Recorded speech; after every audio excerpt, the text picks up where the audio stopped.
I also am being joined by Desh Ratan Nigam. Desh Ratan Nigam, let's quickly hear from you about the education reform that is needed and the action that has been taken by the government in the last 24 hours. Is that enough? Well, Megha, in fact, what we are seeing is a deterrent reaction. We have a concept of preventive and deterrent concept of law. What we're seeing is promulgation of law now, where the exam leaks can be plugged and the punishment would act as a deterrent. Say, for example, organized crime. This is an organized crime racket which is happening, and therefore the government is trying to bring an amendment to the criminal law of 2018, and therefore from there onwards and 2024, the two laws that we have. One deals with the fast track courts and one deals with the cheating and leaking of papers. So the government is trying to fast track it, which is all right, which is the deterrent aspect where severe punishment is given and severe fines are imposed, and cost is also recovered of that has been incurred in conducting the exam. However, at this stage, what are the preventive steps the government is taking? These are deterrent aspects.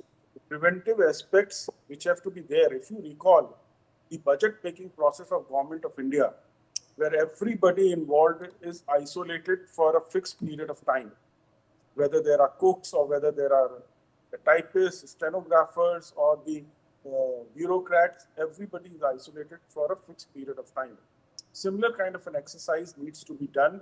Here also, the one who set the papers, the one who provide foods to them, the stenographic, assistants, everybody needs to be isolated for 30, 40 days till the exam is over. And second aspect is using AI and technology where random shuffling of question and answers take place at the last minute, so that if there is a leak, that the leak will be ruined. Nobody will get advantage of it. These are the aspects which are being used internationally also. Okay. You can use the technology which is there, and reservation policy, which is absolutely, now you see people with very high marks are not getting admission, but people with negative marks are also getting admission. So that puts a lot of pressure on the society and the parents. Then they are willing to, spend huge amount of money to buy papers here and there. These are the behavioral aspects of the society that has to be addressed. The psychological aspects of the society, because reservation policy on one hand needs to balance merit and social justice, which is not happening here.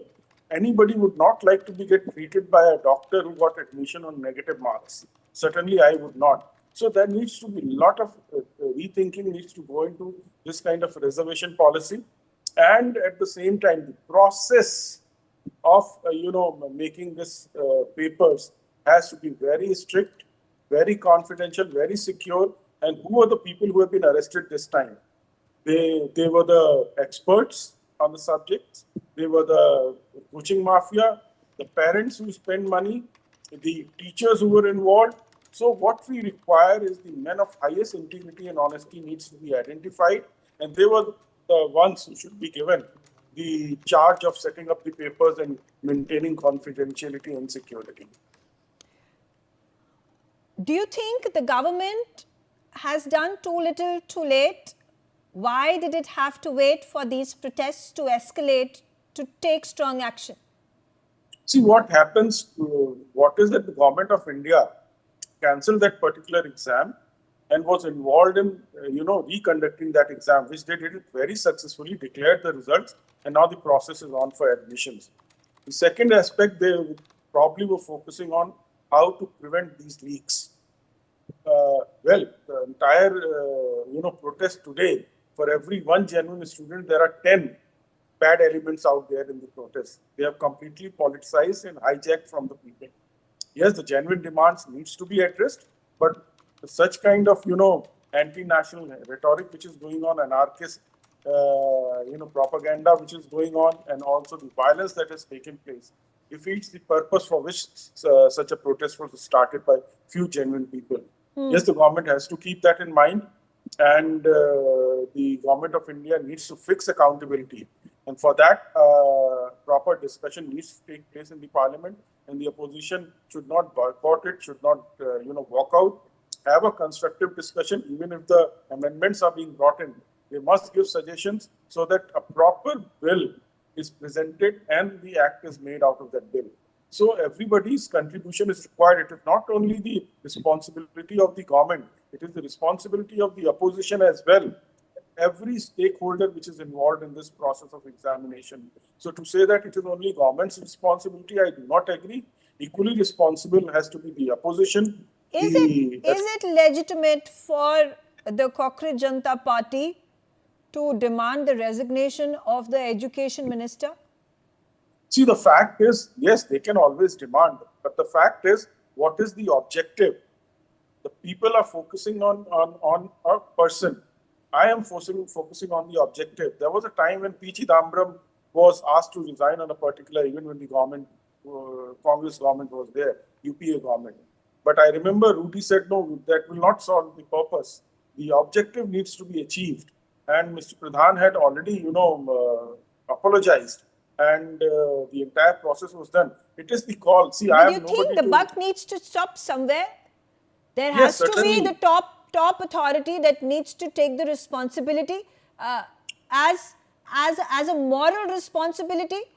It needs to be done, but it also needs to appear to be done that there has been accountability that has been put on the individual who is heading the country's education ministry. Yes, certainly. In a democracy, we have these systems of checks and balances, and accountability has to be fixed. It is the BJP's call and NDA's call to fix the responsibility and ask the person to resign or not to resign. But certainly the demands of the students are genuine, because it is quite often it is happening not only at the central level, but at the level of states where the opposition parties are also ruling. There the people have not resigned, and the opposition needs to have one standard for such paper leaks. It cannot be that if it is in their own states, there is no resignation. If it happens in the central government, there needs to be resignation. Yes, okay. I agree with you, Megha, that there has to be an accountability fix and the buck has to stop somewhere. All right. I'm also being joined